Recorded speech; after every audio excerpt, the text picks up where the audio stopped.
فضیلت الشیخ قاضی مطہر جامعی حفیظہ اللہ سے میں گزارش کرتا ہوں کہ وہ اپنا خطاب پیش کریں۔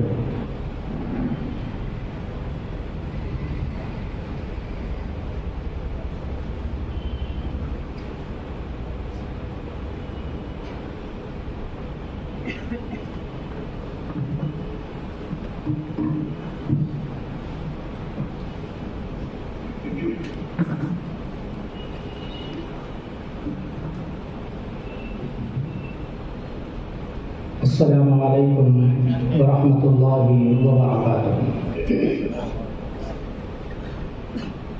الحمد للہ الذی علم بالقلم علم الانسان ما لم يعلم والصلاة والسلام على رسوله محمد المبعوث إلى كافة الناس من العرب والعجم وعلى أمته التي هي خير الأمم أما بعد۔ میں سب سے پہلے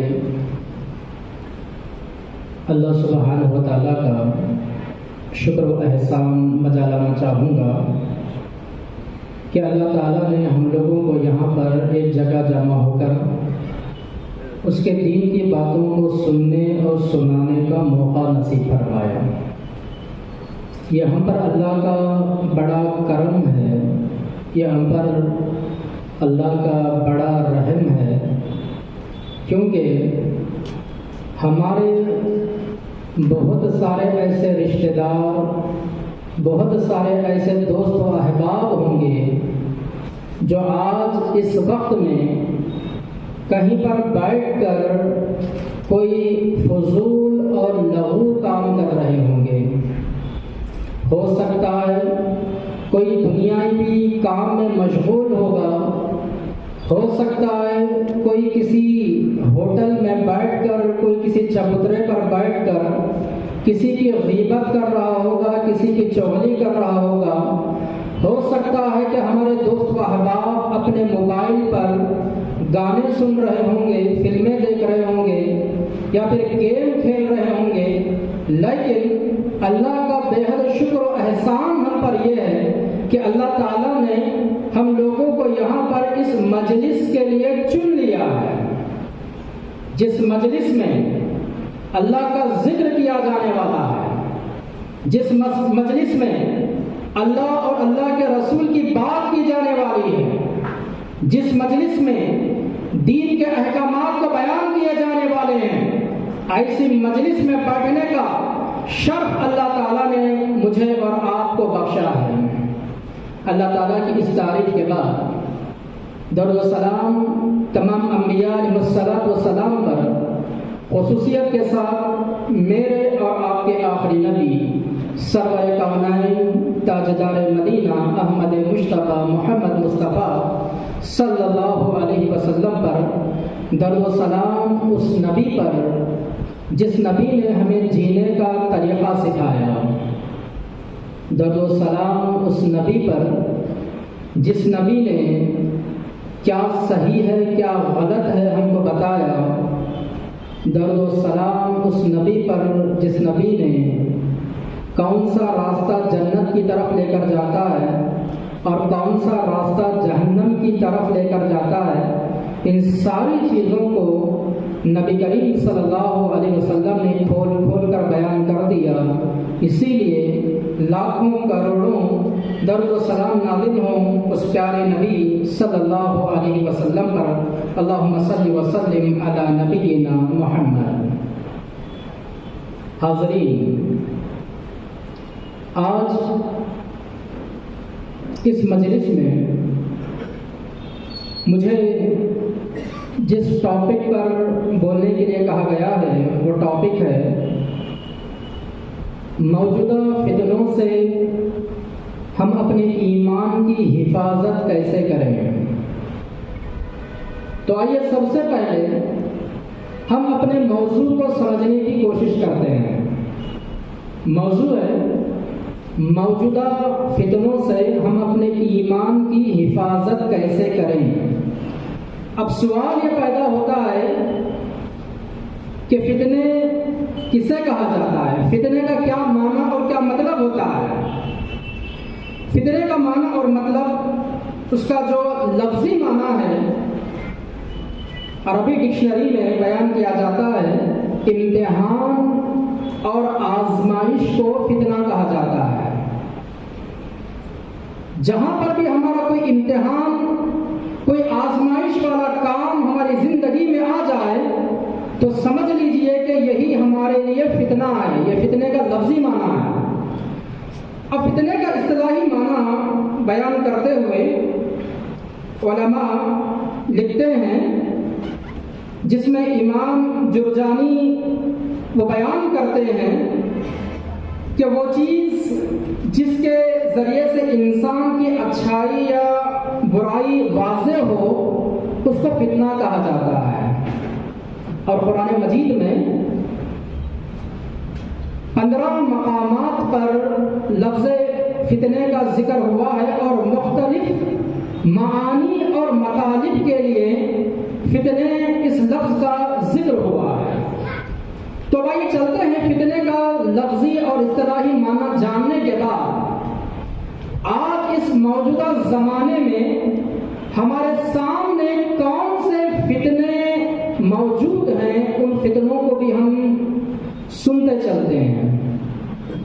اگر ہم اپنے شہر کی بات کریں، اگر ہم اپنے ضلع اور صوبے کی بات کریں، اگر ہم اپنے ملک کی بات کریں، اگر ہم ساری دنیا کی بات کریں تو ہر جگہ آج فتنے ہی فتنے پھیلے ہوئے ہیں۔ آج نہ ہماری مسجدیں فتنوں سے خالی ہیں اور نہ ہی آج ہمارے مدرسے فتنوں سے خالی ہیں۔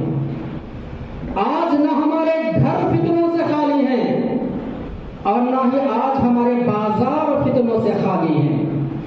ہر جگہ فتنے ہی فتنے ہمیں نظر آتے ہیں۔ کہیں پر قتل و غارت گری اور لڑائی و فسادات کا فتنہ ہمیں نظر آتا ہے۔ آپ فلسطین کی حالت دیکھ لیجیے، کس قدر فتنے وہاں پر جنم لے چکے ہیں۔ قتل و غارت گری کا فتنہ، اس قدر وہاں پر قتل و غارت گری ہوتی ہے، اس طرح وہاں پر فسادات اور فتنے ہیں کہ ایک انسان صبح میں اپنے گھر سے آفس جانے کے لیے نکلتا ہے، لیکن ابھی آفس پہنچ بھی نہیں پاتا کہ بم کے ذریعے سے اس انسان کو اڑا دیا جاتا ہے۔ آج ہمارے اس دور کی یہ حالت ہے، اس دنیا کی یہ حالت ہے، فلسطین کی یہ حالت ہے کہ معصوم بچے اپنے گھروں سے اسکول اور مدرسہ جانے کے لیے نکلتے ہیں، ابھی وہ اسکول اور مدرسہ نہیں پہنچ پاتے کہ ان کو بمباری کر کے ہلاک کر دیا جاتا ہے، ان معصوم بچوں کو مار دیا جاتا ہے۔ آج ایک مسلمان جمعہ کی نماز پڑھنے کے لیے اپنے گھر سے مسجد نکلتا ہے، مسجد میں بیٹھ کر جمعہ کی نماز کے لیے کھڑا ہوتا ہے، ابھی نماز ختم نہیں ہو پاتی کہ مسجد میں لوگ گھس کر وہاں پر گن مشینوں کے ذریعے سے مسلمانوں کو ہلاک و برباد کر دیتے ہیں، مسلمانوں کو اڑا دیتے ہیں۔ یہ آج ہمارے اس دور حاضر کا فتنہ قتل و غارت گری کا فتنہ ہے۔ اسی طرح موجودہ دور کی فتنوں کی ہم بات کریں تو بے حیائی کا فتنہ، بے پردگی کا فتنہ، عورتوں کا فتنہ، شہرت کا فتنہ، مال اور دولت کا فتنہ، جائیداد کا فتنہ، ہر جانب ہمارے سامنے فتنے ہی فتنے نظر آتے ہیں۔ اور یہی وہ فتنے ہیں جن کے بارے میں رسول اکرم صلی اللہ علیہ وسلم نے فرمایا تھا، لم یبقى من الدنیا الا بلاء و فتنہ۔ رسول اکرم صلی اللہ علیہ وسلم نے فرمایا تھا کہ دنیا میں فتنوں اور مصیبتوں کے علاوہ کوئی چیز باقی نہیں رہے گی، ہر جانب فتنے اور فسادات ہوں گے۔ اور آج جو 21ویں سبھی کا دور ہے۔ آج اللہ کے رسول صلی اللہ علیہ وسلم کی وہ تمام باتیں ہمارے سامنے سچ اور صادق ہو کر نظر آ رہی ہیں۔ رسول اکرم صلی اللہ علیہ وسلم نے ایک مرتبہ ایک محل پر چڑھ کر صحابہ کو جمع کر کہا، اے میرے صحابہ، کیا تم وہ چیز دیکھ رہے ہو جس کو میں دیکھ رہا ہوں؟ صحابہ نے کہا، اللہ کے رسول صلی اللہ علیہ وسلم، نہیں، ہم وہ چیز نہیں دیکھ رہے ہیں۔ تو آپ صلی اللہ علیہ وسلم نے فرمایا، فَإِنِّي لَأَرَىٰ الْفِتَنَ تَقَعُ خِلَالَ بُيُوتِكُمْ كَوَاعِي الْقَطْرِ۔ رسول اکرم صلی اللہ علیہ وسلم نے فرمایا کہ میں تمہارے گھروں میں فتنوں کو اترتے ہوئے دیکھ رہا ہوں۔ تمہارے گھروں میں فتنے بالکل ویسے ہی اتر رہے ہیں جیسے بارش کے خطرات اترتے ہیں، جیسے بارش کا پانی ایک خطرے کے بعد دوسرا خطرہ گرتا ہے، پھر دوسرے خطرے کے بعد تیسرا خطرہ گرتا ہے۔ مسلسل بارش کے خطرے جس طرح آسمان سے زمین پر گرتے ہیں، میں بالکل ویسے ہی تمہارے گھروں میں فتنوں کو گرتا ہوا دیکھ رہا ہوں۔ آج یہ حدیث بالکل صادق آ چکی ہے۔ آپ صلی اللہ علیہ وسلم کی یہ پیشن گوئی، آپ صلی اللہ علیہ وسلم کی یہ بات بالکل سچ ثابت ہو چکی ہے۔ آج ہمارا کوئی گھر، آج ہمارا کوئی محلہ، آج ہماری کوئی بستی فتنوں سے خالی نہیں ہے۔ آپ دیکھ لیجئے، آج جو مال اور دولت اور جائیداد کا جو فتنہ ہمارے سامنے ہے، اللہ کے رسول صلی اللہ علیہ وسلم نے اور اللہ سبحانہ و تعالیٰ نے قرآن مجید میں مال اور دولت کو اور اولاد کو فتنہ کہا ہے، فتنہ کہا ہے، اور کہا کہ یہ چیز تمہیں اللہ کی عبادت سے غافل نہ کر دے۔ جس چیز کو فتنہ بتایا گیا، آج اسی چیز کے پیچھے انسان پڑا ہوا ہے۔ آج بس اپنے اولاد کی فکر میں انسان لگا ہوا ہے، اپنے اولاد کے مستقبل کو سنوارنے میں انسان لگا ہوا ہے، اپنے اولاد کی فیوچر کی آج انسان کو پڑی ہوئی ہے۔ آج بس انسان اپنے مال کو کمانے اور جمانے میں پڑا ہوا ہے، جائیدادوں کو بنانے میں پڑا ہوا ہے۔ آج انسان کو دین کی کوئی فکر نہیں ہے، اپنے ایمان کی کوئی فکر نہیں ہے۔ آج اولاد کے پیچھے پڑ کر انسان اپنے ایمان کو گوا رہا ہے۔ آج مال اور جائیداد کے پیچھے پڑ کر انسان اپنے ایمان کو گوا رہا ہے، اپنے ایمان کو کمزور کر رہا ہے۔ آج انسان اولاد کی محبت میں نمازوں کو چھوڑ دیتا ہے، اپنے اولاد کی محبت میں اللہ کی نافرمانی والے کام کرتا ہے، اولاد کی محبت میں رسول اکرم صلی اللہ علیہ وسلم کی سنتوں کو چھوڑ دیتا ہے۔ کتنے ماں باپ ایسے ہیں جو اپنے اولاد کی محبت میں اللہ اور اللہ کے رسول کی نافرمانیوں والے کام کر رہے ہیں۔ اولاد اگر کہتی ہے کہ ابو میرا برتھ ڈے آ رہا ہے، مجھے برتھ ڈے منانا ہے، اولاد کی محبت میں یہ مسلمان اپنے ایمان کو گوا دیتا ہے اور اپنے اولاد کی محبت میں یہود و نصارہ کے طریقے پر اپنے بچوں کا برتھ ڈے مناتا ہے۔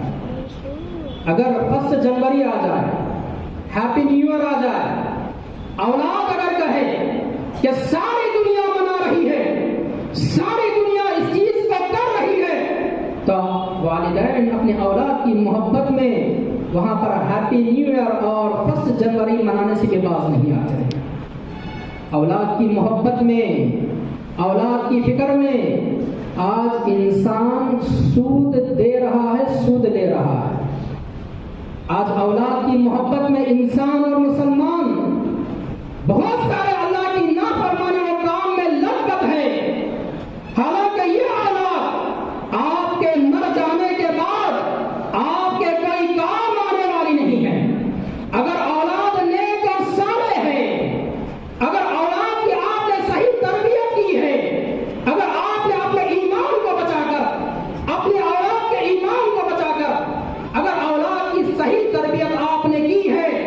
یہ اولاد دنیا میں بھی آپ کے لیے خیر کا باعث ہے اور آخرت میں اور آپ کے مرنے کے بعد بھی یہ اولاد خیر کا باعث ہے۔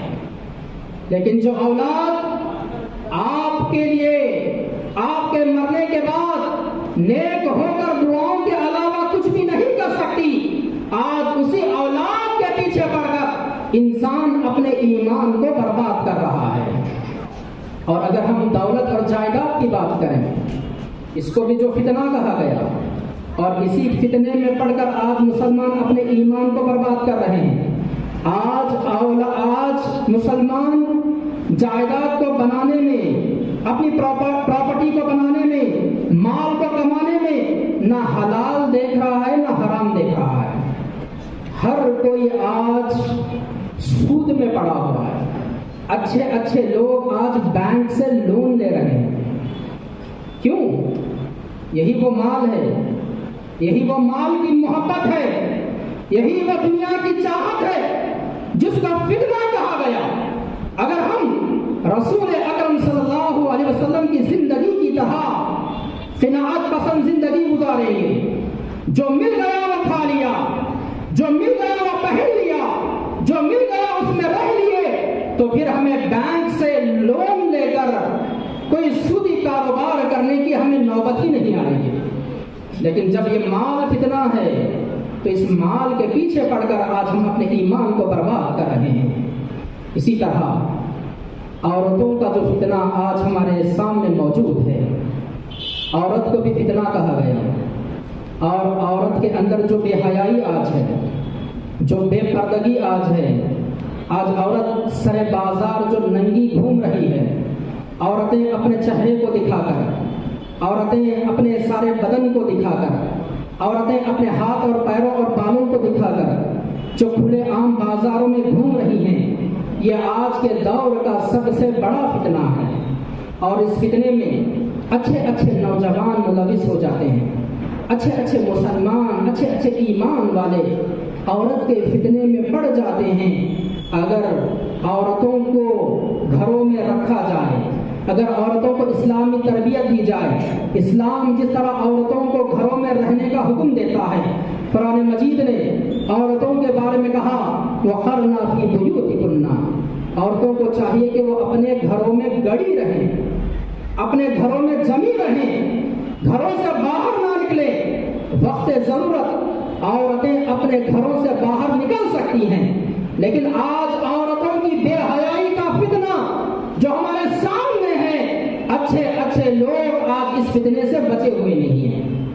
عورتیں بازاروں میں گھومتی ہوئی نظر آتی ہیں، عورتیں اپنے چھتوں پر ٹہلتی ہوئی نظر آتی ہیں، عورتیں اپنے گھروں کے دروازوں پر، چوکھٹوں پر، چبوتروں پر بیٹھی ہوئی نظر آتی ہیں، عورتیں ایگزیبیشنوں میں نظر آتی ہیں، عورتیں فنکشن ہالوں میں نظر آتی ہیں، عورتیں دنیا کی مجلسوں میں نظر آتی ہیں۔ آج بے حیائی بہت ہی زیادہ عام ہو چکی ہے۔ اگر یہ چیز ہوگی تو پھر ہم اپنے ایمان کو نہیں بچا سکیں گے۔ اگر ہمیں اپنے ایمان کو بچانا ہے تو گھر کا جو حاکم ہے، گھر کا جو مرد ہے، اس کو چاہیے کہ وہ اپنی عورتوں کو گھر میں رکھے، اپنی عورتوں کو پردے میں رکھے۔ اور عورتوں کے بارے میں حدیث میں کہا گیا المرأۃ عورۃ، المرأۃ عورۃ، عورت پردے کی چیز ہے، عورت چھپانے کی چیز ہے۔ عورت گویا کہ اسلام میں ایک ہیرے کی طرح قیمتی چیز ہے۔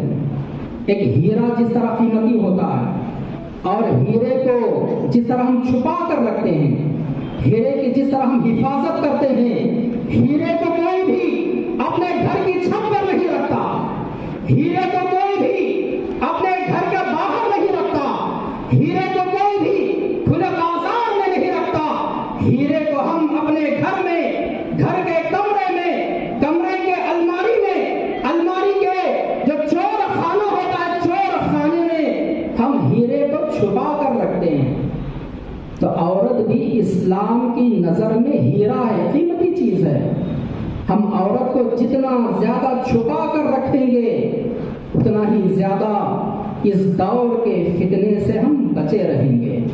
اسی طرح اس دور کے فتنے کی ہم بات کریں تو موجودہ زمانے میں انٹرنیٹ کا زمانہ، سوشل میڈیا کا زمانہ، یہ موبائل کا زمانہ، یہ یوٹیوب کا زمانہ، یہ واٹس ایپ کا زمانہ، آج ہمارے مسلمان، آج ہماری نوجوان نسل انٹرنیٹ میں اور سوشل میڈیا میں بالکل منہمک ہو چکی ہے، اس میں ڈوب چکی ہے، اور بہت سارے مسلمان موبائل کا غلط استعمال کر کے، اس فتنے کو استعمال کر کے اپنے ایمان کو گوا رہے ہیں۔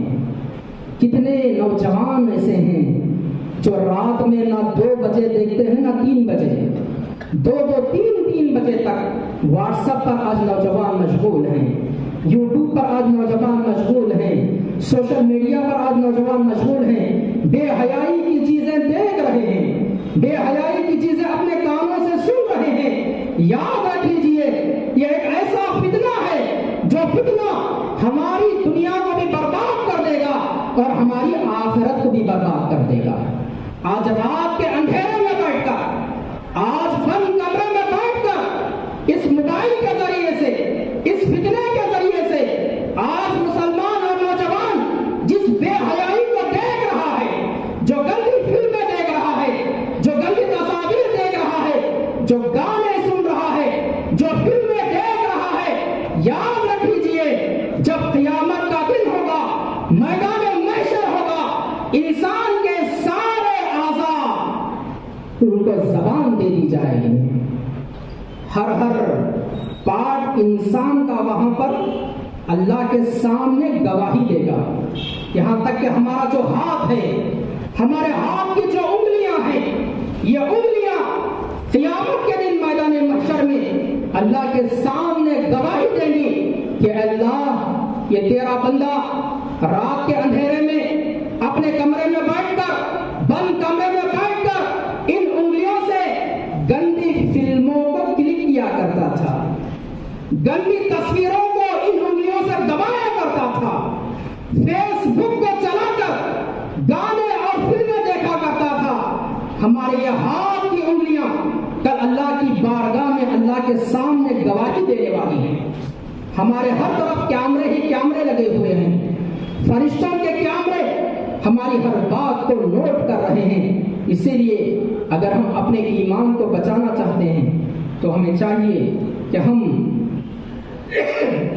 ایسے اعمال کو اپنائیں جن سے ہم اپنے ایمان کی حفاظت کر سکتے ہیں۔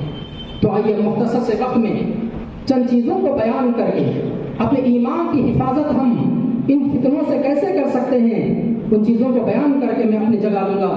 سب سے پہلی چیز، اگر ہمیں ان فتنوں سے اپنے آپ کو بچانا ہے، اپنے ایمان کو بچانا ہے، تو خود اللہ کے رسول صلی اللہ علیہ وسلم نے ایک حدیث میں کہا بادروا بالاعمال، اے لوگوں نیک اعمال کرنے میں جلدی کرو، نیک کام کرنے میں سوچو نہیں، نیک کام کرنے میں جلدی کرو۔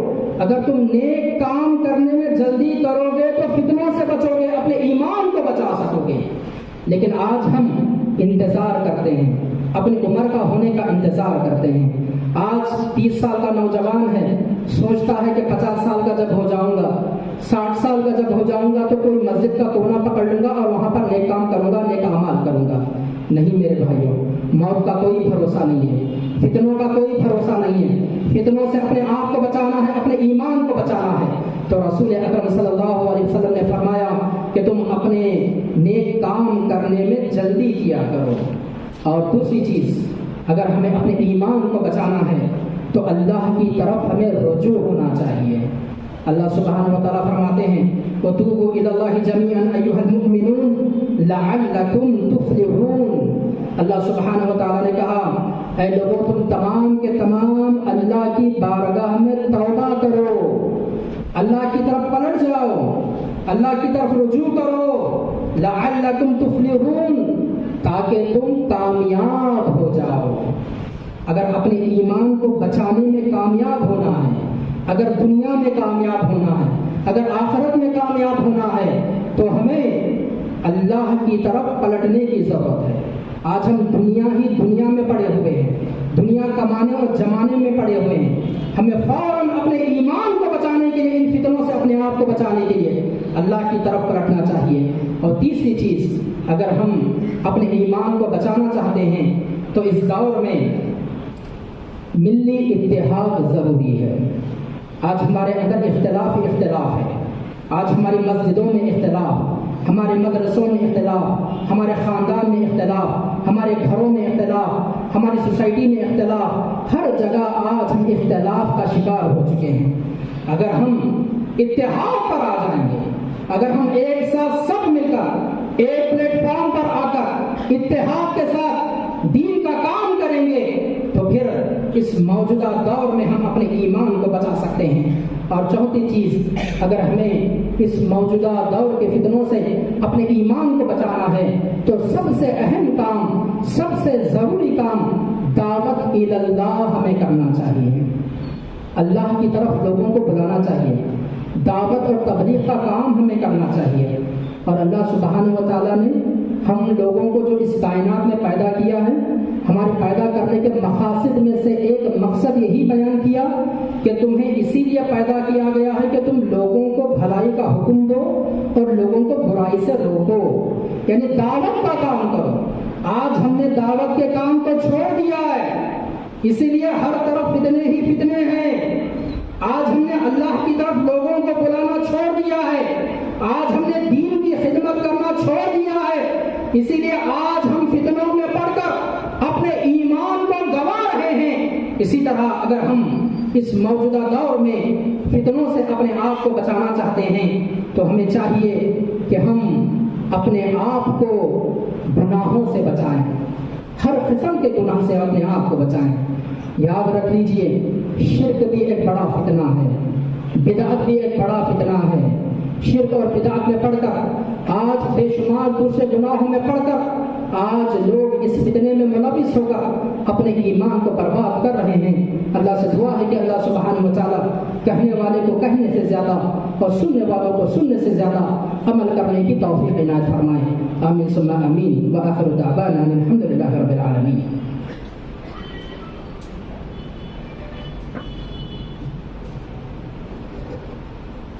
جزاکم اللہ خیر و احسن الجزاء۔